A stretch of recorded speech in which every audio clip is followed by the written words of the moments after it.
মতিন মিয়ার চায়ের দোকান কানায় কানায় পূর্ণ। বড় পর্দায় আর্জেন্টিনা বনাম আলজেরিয়ার খেলা চলছে। দোকানের একপাশে আর্জেন্টিনার সমর্থকরা নীল সাদা জার্সি পরে বসেছে, অন্য পাশে ব্রাজিলের সমর্থকরা হলুদ জার্সি পরে প্রতিপক্ষের অপেক্ষায়। কিরে বিপ্লব, আজ যে তোর মুখ দিয়ে কোনো কথাই বের হচ্ছে না। ডায়লগ দেওয়ার মেশিনটা কি বন্ধ হয়ে গেল? মতিন ভাই, এখন কথা বলার সময় নয়, এখন খেলা দেখার সময়। দেখছেন না আমাদের ছেলেরা কেমন চাপ সৃষ্টি করছে? এই বুঝি গোল হয়ে গেল? চাপ তো সৃষ্টি করবেই, কিন্তু গোলটা তো হতে হবে নাকি? তোমাদের খেলোয়াড়রা তো গোলপোস্টের সামনে গিয়ে বল হারিয়ে ফেলে, খালি পাস আর পাস, তাদের কাজ কিচ্ছু হয় না। সুজন মিয়া, চুপ করে খেলা দেখো। শিল্পীর খেলা বুঝতেও যোগ্যতা লাগে। তোমরা তো শুধু জানো দৌড় আর গায়ের জোর, আমাদের খেলা হলো মস্তিষ্কের। খেলা চলতে থাকে। আর্জেন্টিনা একটি পেনাল্টি পায়। মেসি শট নিতে যায়, পুরো দোকান নিস্তব্ধ।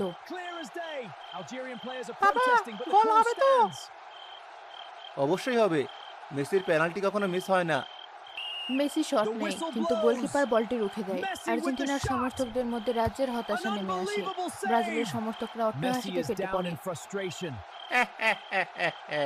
কি হলো বিপ্লব ভাই, এই বুঝি তোমার বিশ্বসেরা খেলোয়াড়ের নমুনা? পেনাল্টি থেকেও গোল দিতে পারে না। আমি তো আগেই বলেছিলাম বয়স হয়েছে। একটা পেনাল্টি মিস হতেই পারে, বড় বড় খেলোয়াড়রা করে। খেলা তো এখনো শেষ হয়ে যায়নি, দেখবে এই মেসি গোল করে দলকে জেতাবে। দ্বিতীয়ার্ধে আর্জেন্টিনা দুর্দান্ত খেলে এবং দুটি গোল করে ম্যাচ জিতে নেয়। কি সুজন মিয়া, মুখটা এমন কালো মেঘের মতো করে রেখেছো কেন? কি বলেছিলাম তোমাকে, আর্জেন্টিনা কখনো নিরাশ করে না। কথা কি ঠিক না বেঠিক? কি রাগ করলা?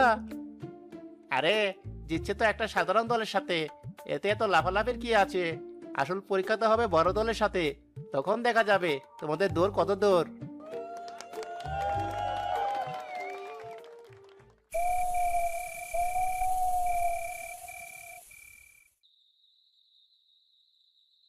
আজ দোকানের চিত্রটা ভিন্ন। হলুদ জার্সির দাপট বেশি। ব্রাজিলের খেলা চলছে মরক্কোর সাথে। সুজন তার বন্ধুদের নিয়ে সামনের সারিতে বসে আছে। বিপ্লব বসেছে এক কোনায়, তার মুখে ব্যঙ্গাত্মক হাসি। কি মতিন ভাই, আজ তো তোমার দোকানে হলুদের মেলা বসেছে, কিন্তু খেলোয়াড়দের পায়ে তো কোনো ধারই দেখছি না, শুধু তো মাঠের মধ্যে গড়াগড়ি খাচ্ছে। সুজন কোনো জবাব না দিয়ে খেলায় মনোযোগ দেয়। প্রথমার্ধ গোলশূন্যভাবে শেষ হয়। বিপ্লবের টিটকিরি আরো বেড়ে যায়। কি সুজন মিয়া, তোমার হ্যাক্সা মেশিনের ইঞ্জিন কি স্টার্ট নিতেই ভুলে গেল? তোমাদের নেইমার তো বল পাওয়ার আগেই মাটিতে পড়ে যায়। অভিনয়টা ভালোই শিখেছে। বিপ্লব ভাই, ধৈর্য ধরো, বাঘ শিকার করার আগে কিছুটা সময় নেয়। দ্বিতীয়ার্ধে দেখবে আসল খেলা কাকে বলে। দ্বিতীয়ার্ধে রিচার্লিসন অসাধারণ একটি বাইসাইকেল কিকে গোল করে। Bicycle kick. Incredible. What a great goal. One of the best goals of the World Cup.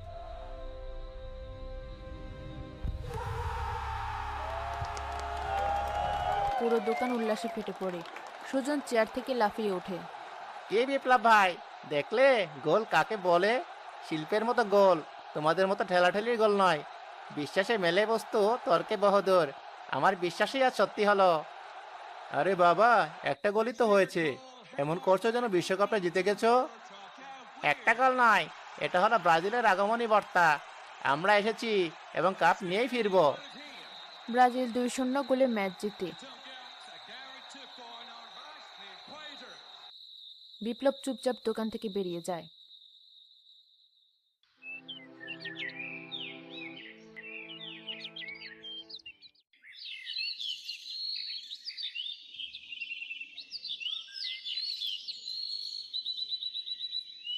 কি বিপ্লব ভাই, খবর কি? তোমাদের তো পরের ম্যাচটা বেশ কঠিন, নেদারল্যান্ডসের সাথে। এবার তো আসল পরীক্ষা। পরীক্ষা তো দিতেই হবে, আর আমরা পরীক্ষায় বরাবরই ভালো ফল করি। তোমরা তো দক্ষিণ কোরিয়ার মতো দুর্বল দলকে পেয়েছো, তাই এত আনন্দ। আরে, প্রতিপক্ষ যেই হোক, ব্রাজিল মাঠে নামে জেতার জন্য। আচ্ছা, চলো একটা বাজি ধরা যাক। কি বাজি? যদি আর্জেন্টিনা হেরে যায়, তাহলে তুমি পরের দিন ব্রাজিলের জার্সি পরে সারাদিন দোকানে বসবে। আর যদি ব্রাজিল হেরে যায়, তাহলে আমি আর্জেন্টিনার জার্সি পরে দোকানে বসবো। রাজি? শুধু জার্সি পরলে হবে না, সাথে মতিন ভাইয়ের দোকানে সবাইকে চা সিঙ্গারা খাওয়াতে হবে। ঠিক আছে, রাজি, তাহলে কথা পাকা।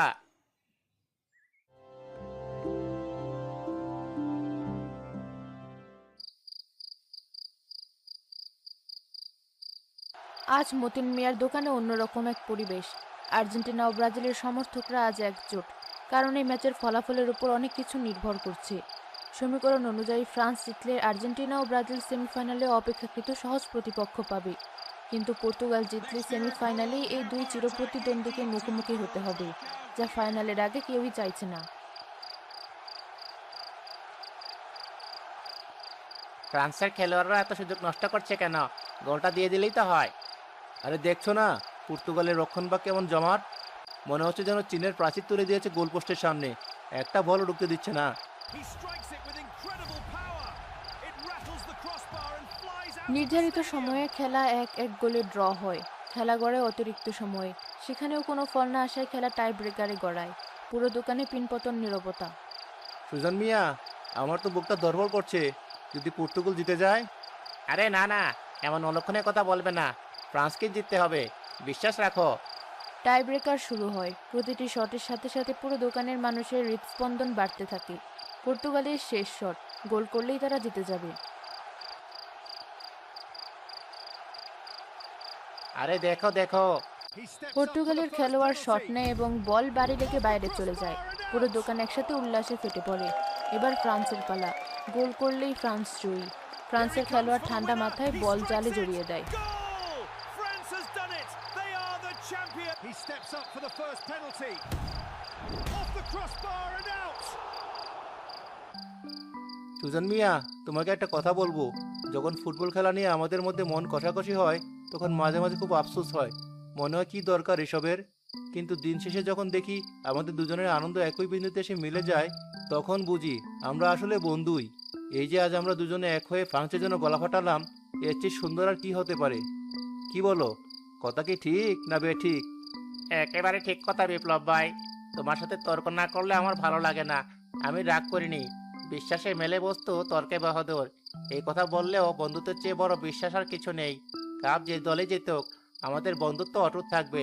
শোনো, আমাদের এই বাজিটা বাতিল। হ্যাঁ বাতিল। চলো, আজ এই খুশিতে আমি আর তুমি মিলে দোকানের সবাইকে মিষ্টিমুখ করাই। এই তো, এটাই তো আমি দেখতে চেয়েছিলাম। শান্তিপুরের আসল জয় তো এখানেই। কাপ আর্জেন্টিনা বা ব্রাজিলের ঘরে যেতে পারে, কিন্তু উৎসবটা আমাদের সবার।